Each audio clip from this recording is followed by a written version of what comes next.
Now it came about after the death of Joshua that the sons of Israel inquired of the Lord, saying, Who shall go up first for us against the Canaanites, to fight against them? The Lord said, Judah shall go up. Behold, I have given the land into his hand. Then Judah said to Simeon his brother, Come up with me into the territory allotted me, that we may fight against the Canaanites, and I in turn will go with you into the territory allotted you. So Simeon went with him. Judah went up, and the Lord gave the Canaanites and the Perizzites into their hands, and they defeated 10,000 men at Bezek. They found Adoni-Bezek in Bezek and fought against him, and they defeated the Canaanites and the Perizzites. But Adoni-Bezek fled, and they pursued him and caught him and cut off his thumbs and his big toes. Adoni-Bezek said, 70 kings with their thumbs and their big toes cut off used to gather up scraps under my table. As I have done, so God has repaid me. So they brought him to Jerusalem, and he died there. Then the sons of Judah fought against Jerusalem, and captured it, and struck it with the edge of the sword, and set the city on fire.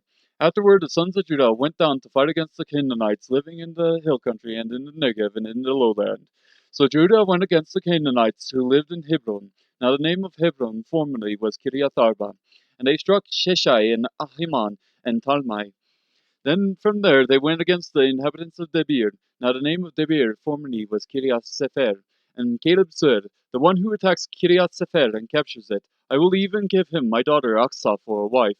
Othniel the son of Kenaz, Caleb's younger brother, captured it, so he gave him his daughter Achsah for a wife. Then it came about when she came to him, that she persuaded him to ask her father for a field. Then she alighted from her donkey, and Caleb said to her, What do you want? She said to him, Give me a blessing. Since you have given me the land of the Negev, give me also springs of water. So Caleb gave her the upper springs and the lower springs. The descendants of the Kenite, Moses' father-in-law, went up from the city of Homs with the sons of Judah to the wilderness of Judah, which is in the south of Arad. And they went and lived with the people. Then Judah went with Simeon his brother, and they struck the Canaanites living in Zephath, and they utterly destroyed it. So the name of the city was called Hormah. And Judah took Gaza with its territory, and Ashkelon with its territory, and Ekron with its territory. Now the Lord was with Judah, and they took possession of the hill country, but they could not drive out the inhabitants of the valley, because they had iron chariots. Then they gave Hebron to Caleb, as Moses had promised, and he drove out from there the 3 sons of Anak. But the sons of Benjamin did not drive out the Jebusites who lived in Jerusalem. So the Jebusites have lived with the sons of Benjamin in Jerusalem to this day. Likewise, the house of Joseph went up against Bethel, and the Lord was with them. The spies saw a man. The house of Joseph spied out Bethel. Now the name of the city was formerly Luz.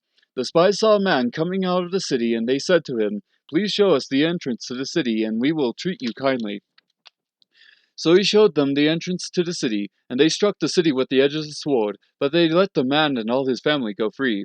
The men went into the land of the Hittites and built a city and named it Luz, which is its name to this day.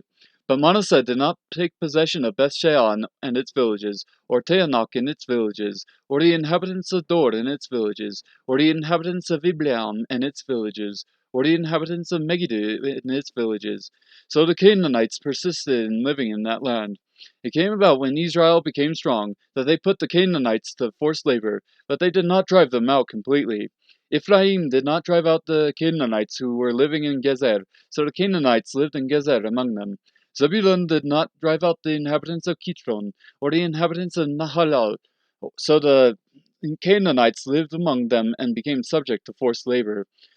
Asher did not drive out the inhabitants of Akko, or the inhabitants of Sidon, or of Ahlab, or of Akzib, or Helba, or Afik, or Rehob. So the Asherites lived among the Canaanites, the inhabitants of the land, for they did not drive them out.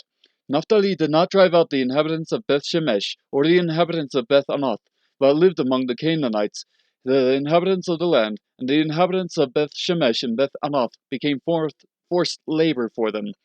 Then the Amorites forced the sons of Dan into the hill country, for they did not allow them to come down to the valley.